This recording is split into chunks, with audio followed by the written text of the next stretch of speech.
ರಾಜ್ಯದಲ್ಲಿ ಸಿದ್ದರಾಮಯ್ಯನವರ ನೇತೃತ್ವದ ಕಾಂಗ್ರೆಸ್ ಸರ್ಕಾರ ಅಧಿಕಾರಕ್ಕೆ ಬಂದು 2 ವರ್ಷ ಆಯಿತು.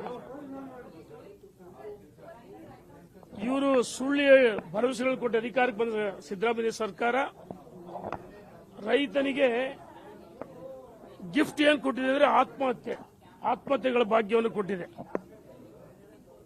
ರಾಜ್ಯದಲ್ಲಿ ರೈತರು ಮೆಕ್ಕೆಜೋಳ ಖರೀದಿ ಕೇಂದ್ರ ಪ್ರಾರಂಭ ಮಾಡಬೇಕಂತೇಳಿ ಜಾತಕ ಪಕ್ಷ ಅಂತ ರೈತರು ಕಾಯ್ತಾ ಇದ್ದಾರೆ. ಈಗಾಗಲೇ ನಾವು ಹೊನ್ನಾಳಿ, ನ್ಯಾಮತಿ, ಅವಳಿ ತಾಲೂಕುಗಳು ಬಂದ್ ಮಾಡೋ ಜೊತೆಗೆ 7 ಹೋಬಳಿ ಕೇಂದ್ರಗಳಲ್ಲಿ ಬಂದ್ ಮಾಡಿದ್ವಿ.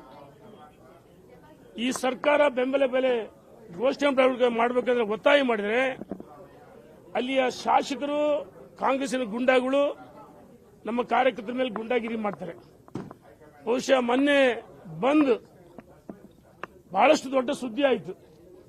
ಸನ್ಮಾನ್ಯ ಸಿದ್ದರಾಮಯ್ಯನವರು ಇಂದು 19ಕ್ಕೆ ಅವರ ಕಾವೇರಿ ನಿವಾಸದಲ್ಲಿ ಕಾಟಾಚಾರಕ್ಕೆ ಅಧಿಕಾರಿಗಳು ಸಭೆಯನ್ನು ನಡೆಸಿದ್ದಾರೆ.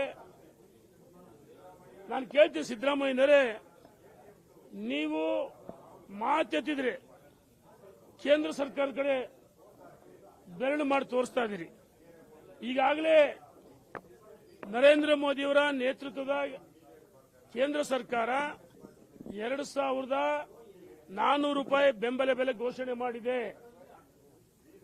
ಈಗ ರೈತರು ಪ್ರಸ್ತುತ 1,600-700 ರೂಪಾಯಿ ಮೆಕ್ಕೆಜೋಳ ಖರೀದಿ ಮಾಡೋರಿಲ್ಲ. ರೈತರು ಪರದಾಡ್ತಾ ಇದ್ದಾರೆ, ಜಾತಕ ಪಕ್ಷ ಅಂತ ಕಾಯ್ತಾ ಇದ್ದಾರೆ. ನಮ್ಮ ಹೋರಾಟಕ್ಕೆ ಮಣಿದು ಇಂದು ಕಾಟಾಚಾರಕ್ಕೆ ಸಭೆ ಮಾಡ್ತೀರಾ? ಕೇಂದ್ರಕ್ಕೆ ಪತ್ರ ಬರೀತೀರಿ, ಕಬ್ಬಿಗೆ ಕೇಂದ್ರಕ್ಕೆ ಪತ್ರ ಬರೀತೀರಿ. ಅದೇ ಕೇಂದ್ರ ಸರ್ಕಾರ ನರೇಂದ್ರ ಮೋದಿ ಬೆಲೆ ನಿಗದಿ ಮಾಡಿದ್ದಾರೆ, ತತ್ಕ್ಷಣ ಖರೀದಿ ಮಾಡಬೇಕು. ಈಗಾಗಲೇ ರಾಜ್ಯ ಭಾರತೀಯ ಜನತಾ ಪಾರ್ಟಿ ಘೋಷಣೆ ಮಾಡಿದೆ. ರೈತ ಮೋರ್ಚಾ ರಾಜ್ಯಾಧ್ಯಕ್ಷ ವಿಜೇಂದ್ರ ಅವರ ನೇತೃತ್ವದಲ್ಲಿ, ಪ್ರತಿಪಕ್ಷ ನಾಯಕ ಆರ್ ಅಶೋಕರ್ ಅವರ ನೇತೃತ್ವದಲ್ಲಿ ರಾಜ್ಯದ ಉದ್ದಗಲಕ್ಕೆ ಹೋರಾಟವನ್ನು ಮಾಡ್ತೀವಿ.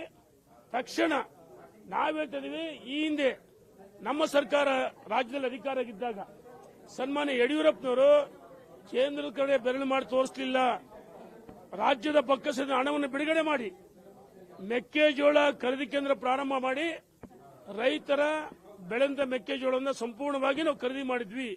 ನೀವೇ ಖರೀದಿ ಮಾಡ್ತಲ್ಲ ಸಿದ್ದರಾಮಯ್ಯನವರೇ? ಏನು ಕುರ್ಚಿಗಾಗಿ ಕಚ್ಚಾಟನಾ?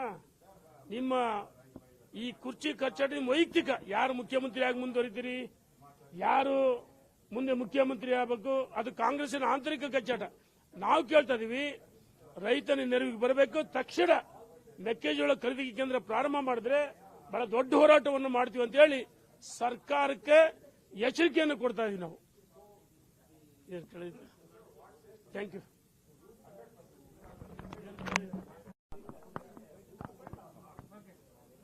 ನಾವುಗಳು ಮುಖ್ಯಮಂತ್ರಿಗಳ ಬಗ್ಗೆ ಭರವಸೆ ನೀಡಿದ್ವಿ.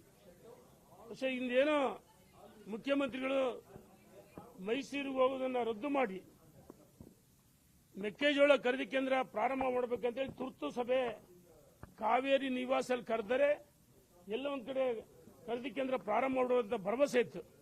ಆದರೆ ಭರವಸೆ ಹುಸಿಯಾಗಿದೆ. ನಾಳೆ ಬೆಳಗ್ಗೆ ದಾವಣಗೆರೆ ಜಿಲ್ಲಾ ಭಾರತೀಯ ಜನತಾ ಪಾರ್ಟಿಯಿಂದ ಮಧ್ಯ ಕರ್ನಾಟಕ ದಾವಣಗೆರೆಯಲ್ಲಿ ಈ ಮೆಕ್ಕೆಜೋಳ ಖರೀದಿ ಕೇಂದ್ರ ಪ್ರಾರಂಭ ಮಾಡಬೇಕಂತ ಹೇಳಿ ಈಗಾಗಲೇ ಹೊನ್ನಾಳಿ, ನ್ಯಾಮತಿ, ಅವಳಿ ತಾಲೂಕು ಸಂಪೂರ್ಣವಾಗಿ 7 ಹೋಬಳಿ ಸೇರಿದಂತೆ ಬಂದ್ ಮಾಡಿದ್ವಿ. ನಾಳೆ ದಾವಣಗೆರೆಯಲ್ಲಿ ರೈತರ ಭಾರತೀಯ ಜನತಾ ಪಾರ್ಟಿಯ ಮುಖಂಡರುಗಳ, ಕಾರ್ಯಕರ್ತರುಗಳ ಪೂರ್ವಭಾವಿ ಸಭೆಯನ್ನು ಕರೆದಿವಿ. ನಾಳೆ ಸಭೆಯಲ್ಲಿ ನಿರ್ಧಾರ ಮಾಡಿ ದಾವಣಗೆರೆ ಬಂದ್ ಮಾಡಬೇಕು, ರಾಷ್ಟ್ರೀಯ ಹೆದ್ದಾರಿ ಬಂದ್ ಮಾಡಬೇಕು. ಬಹಳ ದೊಡ್ಡ ಮಟ್ಟದ ಹೋರಾಟವನ್ನ, ಯಾಕಂದ್ರೆ ದಾವಣಗೆರೆಯಲ್ಲಿ ಭತ್ತ, ಮೆಕ್ಕೆಜೋಳ, ವಿಶೇಷವಾಗಿ ಮೆಕ್ಕೆಜೋಳ ಬಹಳಷ್ಟು ಹೆಚ್ಚು ಬೆಳೆದಿದ್ದಾರೆ. ನಾಳೆ ಬೆಳಗ್ಗೆ ನಿರ್ಧಾರವನ್ನು ಮಾಡ್ತೀವಿ. ದಾವಣಗೆರೆ ಬಂದ್ ಮಾಡಬೇಕು, ರಾಷ್ಟ್ರೀಯ ಹೆದ್ದಾರಿ ಬಂದ್ ಮಾಡಬೇಕು, ಪೂರ್ವಭಾವಿ ಸಭೆಯಲ್ಲಿ ನಿರ್ಧಾರ ಮಾಡ್ತೀವಿ.